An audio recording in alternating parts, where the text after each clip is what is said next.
Teacher. Yes, Bobby, what is it again? I've been thinking for a long time now. Why do some poor young men who are already struggling to take care of themselves go ahead and marry poor dependent girls, and then both of them become poor couples and still give birth to many children they cannot provide for? That is a big question, Bobby. Hope you are not trying to insult my ancestors this morning. Teacher, I'm not asking because I'm curious. I'm asking because I'm the sixth child of my poor parents.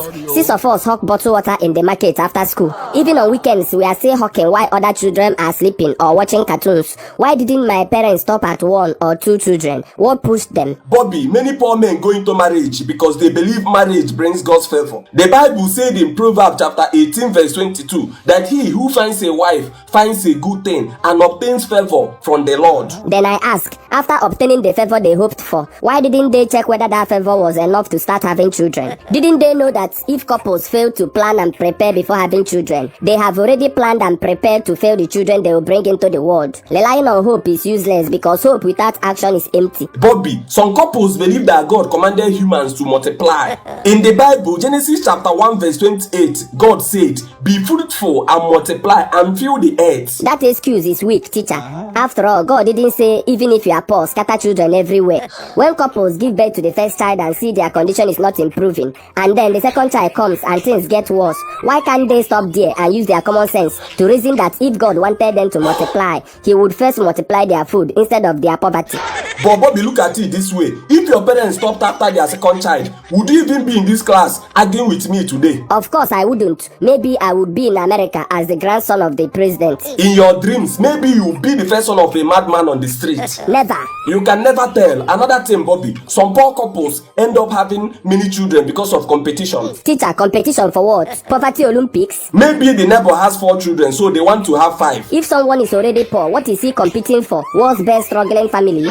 Sometimes trying to get a particular gender, most times a son, leads poor couples to born many children. Having many children while trying to get a son? Shouldn't they first create a life that any child, boy or girl, can survive in? Again, Bobby, some men marry even when they know that life is tough because they hope marriage will turn things around for them. Teacher, hope is good, but hope without planning is just gambling. If your salary cannot feed you alone, why add another person and why add children on top?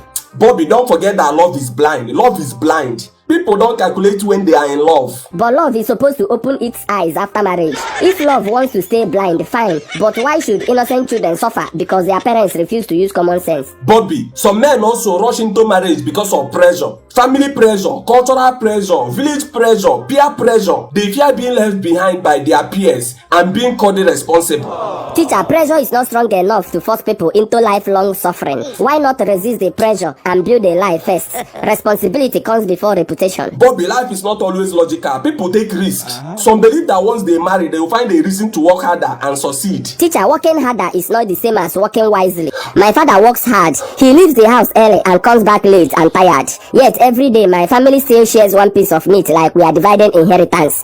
Hard work without planning leads nowhere. If hard work alone solved poverty, my family would be billionaires by now.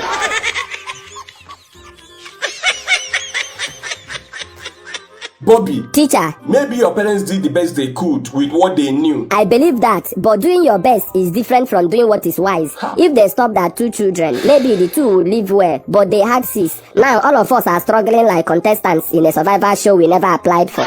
So what is your marriage advice to people, Mr. Philosopher? Simple and clear. If you don't have money, don't rush into marriage. If you marry, plan properly. If the plan is failing, pause. If pausing doesn't work, don't add another child to the chaos. Children are not decorations, they are responsibilities. Honestly, your points are strong, Bobby, but life is complicated. Teacher, life is only complicated when we refuse to think. Let people think before they rush into marriage. Let people think before they give birth. Let people think before they multiply. Let people think before they bring innocent children into a life of hunger, hustling, and hawking in the streets when they should be enjoying childhood. Bobby, you have worried my spirit today. Teacher, I'm only saying what many children like me cannot say. Parents should really think before giving birth. Children deserve better than hunger, struggle, and hawking under the sun. Anyway, if you can't cope with your family anymore, I'm ready to adopt you temporarily. God forbid. What is that supposed to mean, Bobby? Are you asking me, teacher? Chai.